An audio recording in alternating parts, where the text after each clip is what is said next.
Yo, what's up my guys? Welcome to the first video of the advanced Donkey Kong Bonanza Ostrichless tutorial.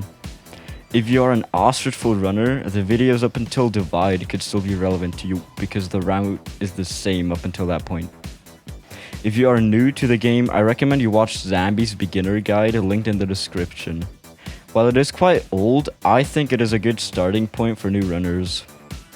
If you're new to Ostrichless and haven't had a lot of experience with the Ostrichless movement, I highly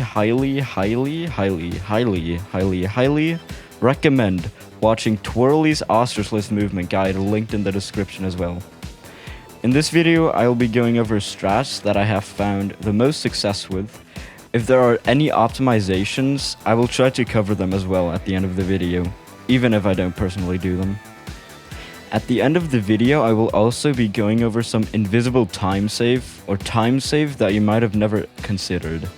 I won't be going over basics things that people who have done runs before already know, because it would be very unnecessary for an advanced tutorial.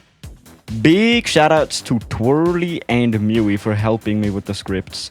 Their channels will be linked in the description. Their channels are also very subbable.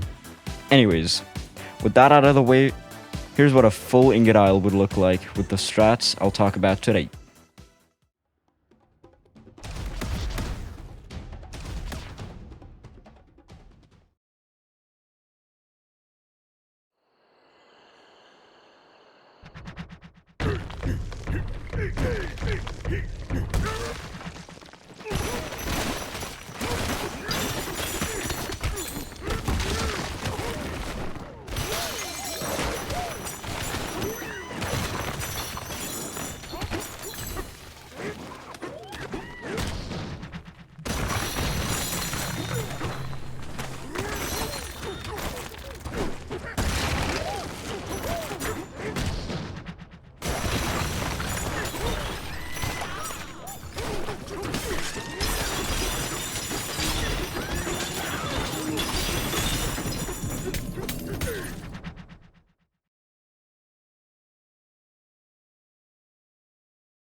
Some people don't know this, but starting the run from the main menu saves around 2 seconds.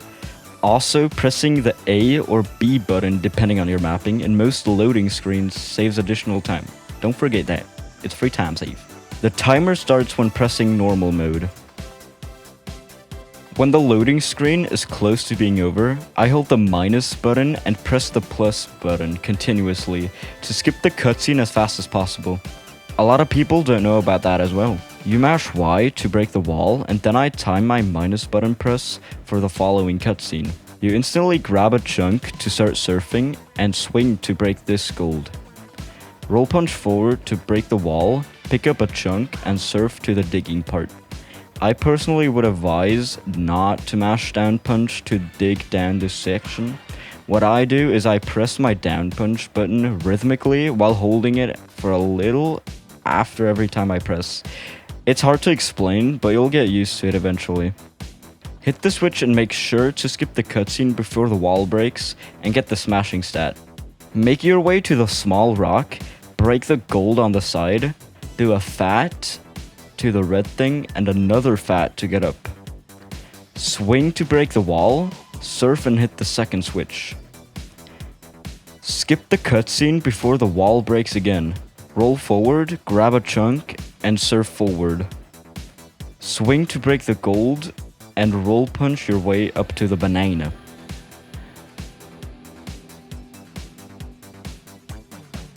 After the cutscene, start by walking forward for half a second, then grabbing a chunk and surfing. If you grab immediately, you risk just not getting a chunk from the grab. Throw it and start roll punching through this tunnel thing. At the end, jump and roll punch to break the wall. After the cutscene, grab a chunk and do 2 surfs and jump over the gap. If you only do 1 surf, you will lose your speed in the air and not go far enough, which is why some people tend to do an A-fat there instead. At the end of the rock platforms, do an A-fat and land on a little slope in the vines so you can get a good surf A-fat off of them. You could also just surf jump, but you'll likely need an extra up punch stall to make it all the way over to the rock. Fart up to the top and immediately roll punch and grab a chunk. When surfing, make sure to hit the checkpoint and A-fat or surf jump off the edge. Then just start surfing downward to the yacht rock. After the cutscene, immediately grab a chunk. This one takes longer to grab because of the hard material. Fat over the gap and avoid the little lip sticking out of the floor when surfing towards the tunnel. In the glass ball fight, just surf into the right side, throw your chunk to the left, and roll punch the rest.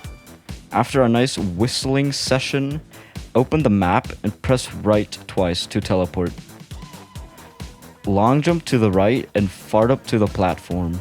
From there, just climb up the wall and jump into the barrel. Also make sure to not somehow look up to the barrels because that will make the barrels start moving and mess up the cycle. Mash A or B or X or Y or all of them to shoot out of the barrels immediately. Make sure to go to the path with the gold because you need the gold. Also look at the top right of your screen. You should get this pop-up. You need this to get the money in Hilltop for the smashing stat. Getting this is kinda RNG, so if you don't want to bother, you could also just hit the second wall break button twice, and you will always get the smashing stat at the cost of like a second. Roll punch into the fight.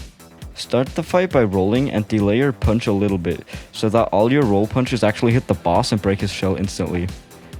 After that, just mash ZL and Y and you should beat him and be at the perfect position to hit the key instantly right after the cutscene. From there, just break the void stake.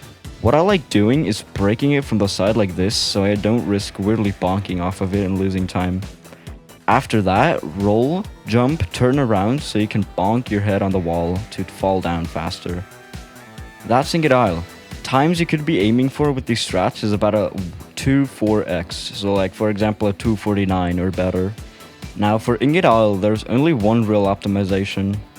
After the second switch, you can use a chunk to surf up the gold section.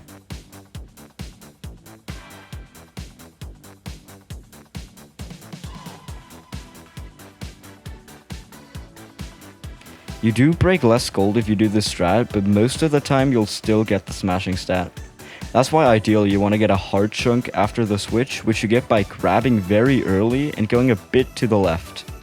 Once you have it, swing your chunk here to break the gold for the smashing stat.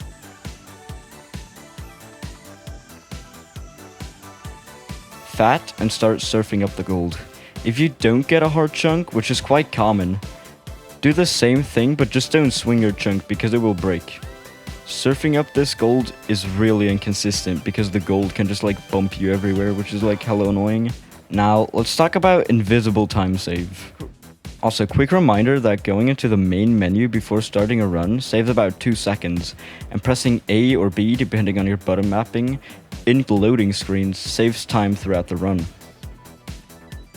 For dive punching onto switches, make sure to double tap the down punch button, as it will instantly make you go down instead of performing this slow ass animation.